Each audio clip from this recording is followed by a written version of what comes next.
encore Non, parler. on dit bonjour. Après Bonjour et bienvenue sur la cabane. Oui. Ça va bien aujourd'hui. Ouais, aujourd'hui, pour une fois tu fais ça bien. C'est vrai, c'est vrai. Bonjour à tous. Donc aujourd'hui, on va faire une petite vidéo sur comment se chauffer, enfin comment déjà nous on se chauffe aussi. C'est-à-dire que nous on a un budget de 150 moins, enfin de 120 euros en fait. On a 120 euros pour chauffer, même pas parce que, oui si, 120 euros l'année. Ça nous fait 2 stères. Après ça dépend du prix du ster. Voilà, mais oui, mais on est à 2 stères. Donc on va faire une vidéo sur comment se chauffer, les meilleures solutions pour se chauffer pas cher. Pas cher. Gratuitement ou presque. Gratuitement, après ça dépend. Gratuitement ou presque, il y a un investissement de base. Le but c'est de vous donner toutes les solutions pour tendre vers la gratuité. Voilà, à l'avenir. Pour tendre vers la gratuité, j'aime bien, c'est comme tendre vers l'autonomie relative, tout ça, oh c'est mignon. Donc déjà, donc on va commencer par la première chose qu'il faut faire avant toute chose. L'isolation. C'est l'isolation, donc c'est réduire les dépenses de chauffage, c'est réduire les déperditions de la maison. Par contre, du coup, là tu l'as pas marqué, je sais que nous on en avait déjà fait une vidéo en dessous, je vous mettrai au cas où. Nous on a choisi de la ouate de cellulose. Ouais. Voilà. Sinon, il y a la fibre de bois qui est très bien aussi, mais nous, la ouate de cellulose, c'est le rapport qualité-prix. Et quelque part aussi, pour le mettre en œuvre, on a mis 2 tonnes quand même dans la maison en 2 jours, ce qui n'est pas négligeable. Ouais, c'est insufflé, donc avec une machine qui brasse et qui insuffle avec un tuyau, vous venez insuffler dans vos caissons. Donc c'est très rapide et c'est le meilleur rapport qualité-prix. Voilà, qu'on avait trouvé. Vraiment pas cher. Et c'est un bon confort. Été déjà aussi. Donc en gros, nous pour la maison, on en a mis pour 2000 euros. Ouais, 1 euro le... 1 euro le kilo, grosso modo. Donc, en termes d'isolation, dans la toiture, il faut entre 30, voilà, si vous pouvez mettre 40, ça serait bien. Voilà. Parce que la chaleur monte. C'est vraiment, il y a 33% qui partent par la toiture en fait. Donc c'est vraiment, si vous avez un premier, on va dire, chantier d'isolation à faire, c'est vraiment celui-là. Et voilà, et après les murs, on a mis 15 cm. 15 cm minimum. Mini, voilà, nous c'est une maison neuve, donc après, suivant, avec les normes, de toute façon vous êtes obligé de suivre les normes. Mais en rénovation, je dirais qu'il faudrait au moins 10 cm, voilà, si possible. Donc, après, qui peut le plus. Parce que comme il y a déjà des murs existants, re-isoler par... moi je préconise par l'intérieur parce que vous allez avoir une paroi chaude, vous allez avoir un effet de paroi chaude qui va comment dire, augmenter le confort et vous allez pouvoir chauffer à une température moindre. Par exemple, vous allez avoir le même confort à 18 degrés, alors que normalement il aurait fallu 20, voilà, si vous étiez... Bon, même 21, même 21. Voilà. Oui, voilà, donc l'effet de paroi chaude, c'est vraiment important et ça permet vraiment de réduire. Nous, par exemple, le matin, très souvent, on a 17, et on n'a pas froid du tout parce que les murs, c'est du bois, quoi, en fait. Voilà. Et on va vous expliquer aussi pourquoi on a 17 le matin aussi. Ouais, donc là, il y a aussi le solaire passif. Voilà, donc commencer par trouver, en fait, pour économiser, c'est déjà de trouver de l'énergie gratuite. Et la première énergie gratuite disponible partout sur la Terre entière, c'est le soleil. C'est pas vrai. Aujourd'hui, il fait très gris quand même. Hein. Oui, mais il y a quand même, alors, à part quand c'est du gris foncé, mais même du gris clair, derrière une vitre, vous avez un effet de serre. Nous, quand il fait gris, là par exemple aujourd'hui on est dans la véranda, il fait, voilà, on est un gris entre le clair et le foncé, et il fait pas froid, on peut dire qu'il fasse froid. Il fait un peu frais parce qu'en fait il y a la chatière de Cambouis. Oui, en plus c'est ouvert. C'est pour ça que j'ai mis les pieds sur le canapé. Tout ça pour dire que si c'est clos, en fait, même par temps gris, dans la journée, vous allez monter en température. Mais pour ça, il ne faut pas non plus choisir les vitrages dernière génération ou qui ne te chauffent pas. Non, oui, c'est vrai. C'est vrai, petite précision pour ceux qui vont faire des vérandas, des choses comme ça, au sud. Alors maintenant, ils font des vitrages basse émissivité.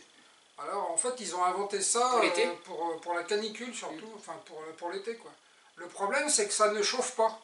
Ça empêche l'effet de serre. Donc du coup, le chauffage gratuit que vous pourriez avoir l'hiver, quand on dit ça chauffe pas, en fait ça diminue énormément. Et du coup, pour l'avoir testé en vrai. Ouais, on l'a vraiment testé en vrai, on l'a vu, c'est impressionnant la différence, quoi.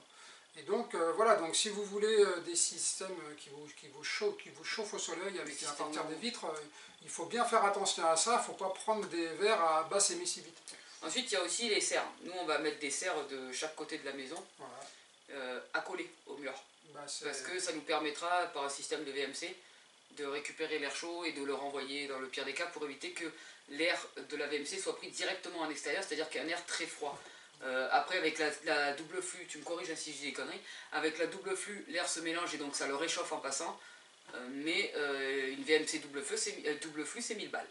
Voilà, donc nous là en fait, voilà, tout à fait. Et nous en fait, bah, c'est vrai qu'avec une VMC simple flux, donc on aspire l'air de la maison et il y a de l'air neuf qui rentre par les fenêtres, voilà, par des bouches. Bah non, on devait mettre la deuxième VMC non, en fait. non, mais je parle juste, c'est juste pour expliquer. Ah oui, d'accord. Donc normalement, une simple flux, l'air arrive de l'extérieur, ce qui fait que bah, quand vous ventilez la maison, vous la refroidissez en même temps. Et donc nous, en fait, l'air va venir des serres. Et en fait, ça sera coupé la nuit, et en fait, ça marchera avec des thermostats, il y aura des VMC qui vont marcher toutes seules. Dès que la serre elle atteint une certaine température, donc elle enverra de l'air chaud et en même temps de l'air neuf dans la maison. Et du coup, bah voilà, donc non seulement on n'a plus de pertes à cause des VMC, mais en plus, on va ramener des calories grâce à ces serres. Et pour revenir sur la VMC, au niveau de la véranda, par rapport à la chaleur, comme on parlait, de récupérer le soleil, ça fait toujours peur une véranda, tout ça, par rapport à l'été, la canicule, parce qu'il fait de plus en plus chaud, il faut dire ce qui est, quoi. Les canicules, maintenant, c'est devenu classique. Nous, la véranda, c'est un espace tampon, c'est-à-dire que l'été, c'est sûr, vous n'allez pas nous voir dans la véranda, sauf le soir, en soirée, mais sinon, ou le matin, mais sinon, vous n'allez pas nous voir dans la véranda, parce qu'il nous sert d'espace tampon. Le solaire passif, il y a plein de systèmes possibles, donc on vient de dire donc, les vitrages, donc, par exemple, nous, c'est une véranda. On a parlé des serres à coller, donc nous on va avoir ça aussi, ce système-là. Après vous avez ce qu'on appelle les murs trombes. Alors les murs trombes, c'est quelque chose qui est réalisable justement en rénovation. Alors c'est quoi un mur trombe? C'est en fait vous allez rajouter un vitrage devant, à l'extérieur devant votre mur. Et en fait vous allez faire un trou dans le mur en haut et en bas. Et en fait vous allez récupérer l'air chaud qui va se créer entre la vitre et le mur. Et donc, vous pouvez avoir juste, ça peut être juste en fait avec des bouches, il n'y a pas besoin de ventilateur, quoi. Une bouche en bas, une bouche en haut, et quand ça va chauffer, ça va tourner. Et après, il faut fermer ça la nuit, c'est tout. Puis et en même temps, le mur, il accumule de la chaleur.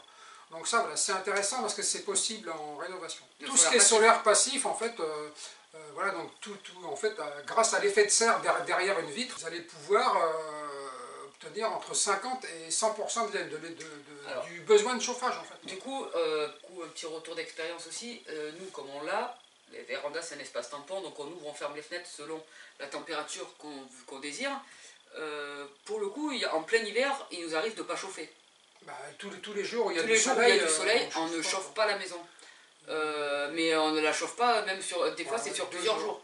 Donc, normalement, une journée de soleil, le lendemain, on ne chauffe pas.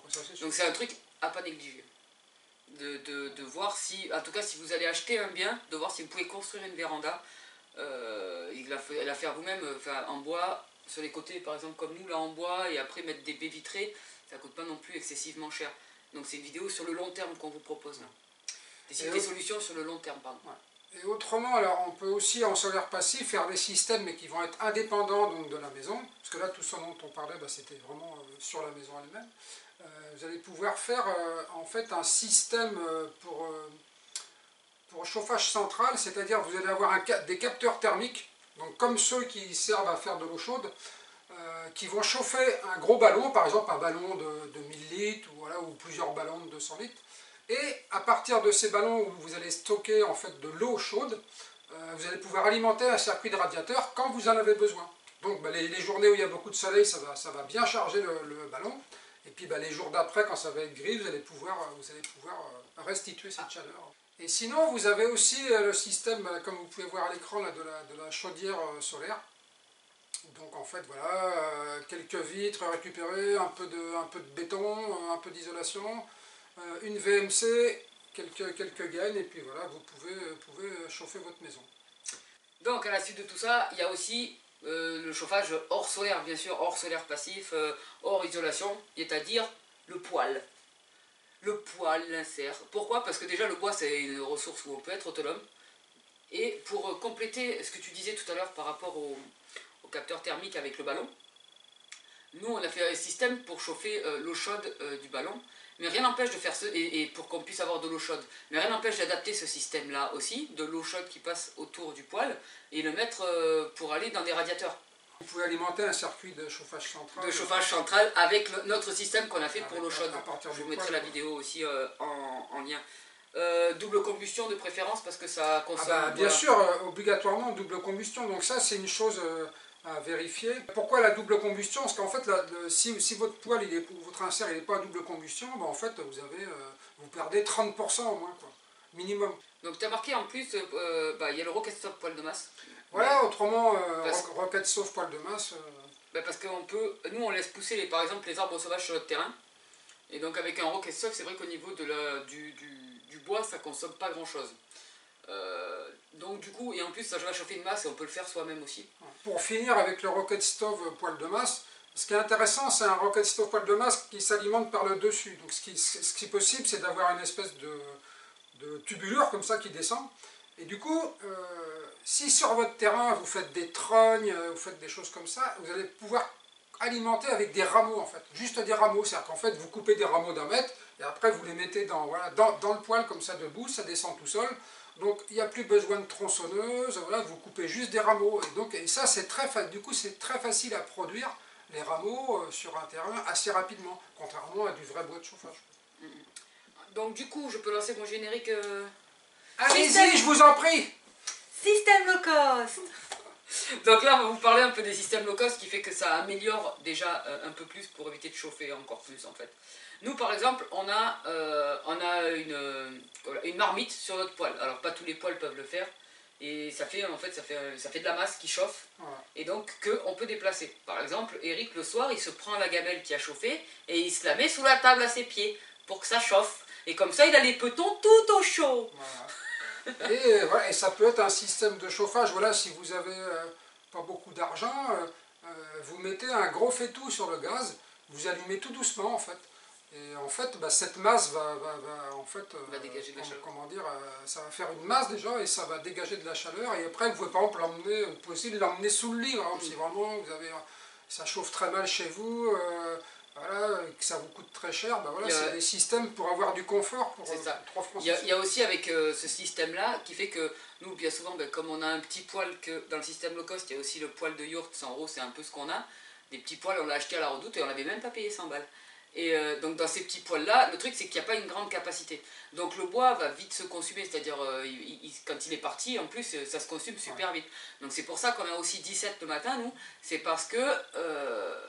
comment on appelle, bon 17 mais il fait 0 dehors, ça va. Oui, mais c'est parce que le chauffage s'est éteint déjà depuis plusieurs heures.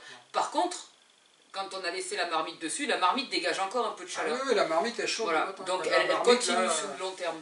Après c'est une 10 litres, mais vous en avez... Ah, il y en a, alors, après ça va être surtout de la... Il y avait un abonné qui m'avait envoyé la photo, je ne me rappelle plus le nom parce que la vidéo là, voilà, il avait mis le stérilisateur.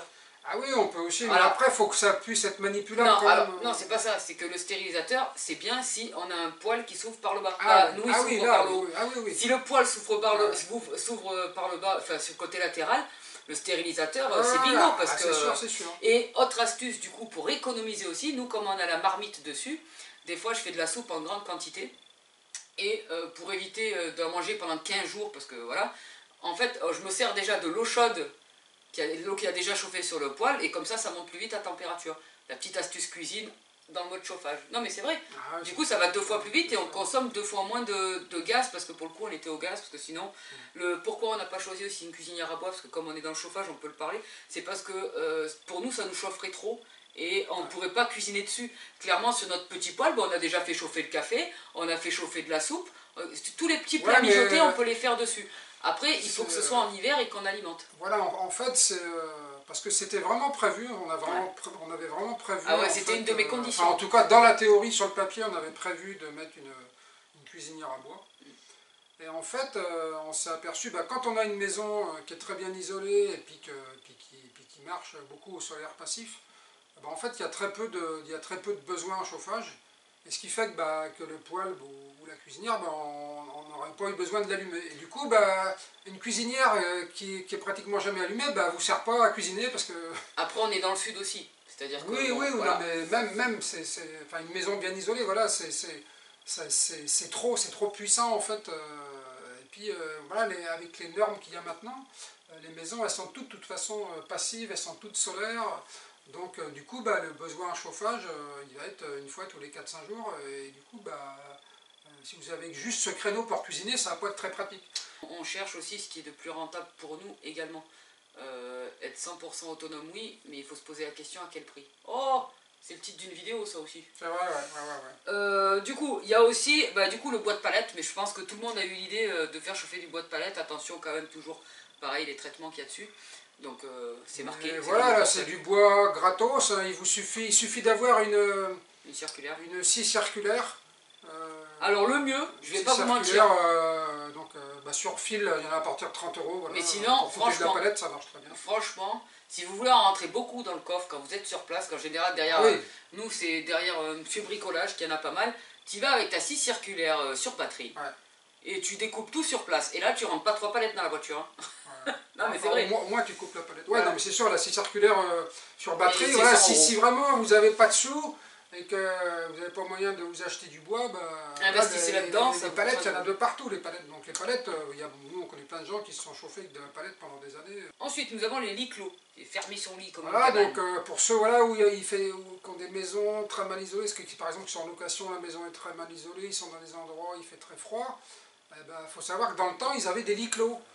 Parce qu'il y avait bien souvent le seul système de chauffage, c'était la cheminée ouverte dans la pièce principale. C'est-à-dire que ça sert à rien. Et dans les chambres, donc du coup à une époque ils ont commencé à faire des lits clos. Donc en fait c'est comme c'est un lit qui était fermé sur tous les côtés avec même un toit.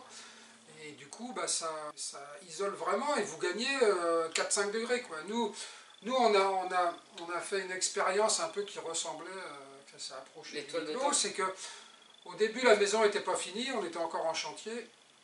Donc, on avait installé des toiles de tente.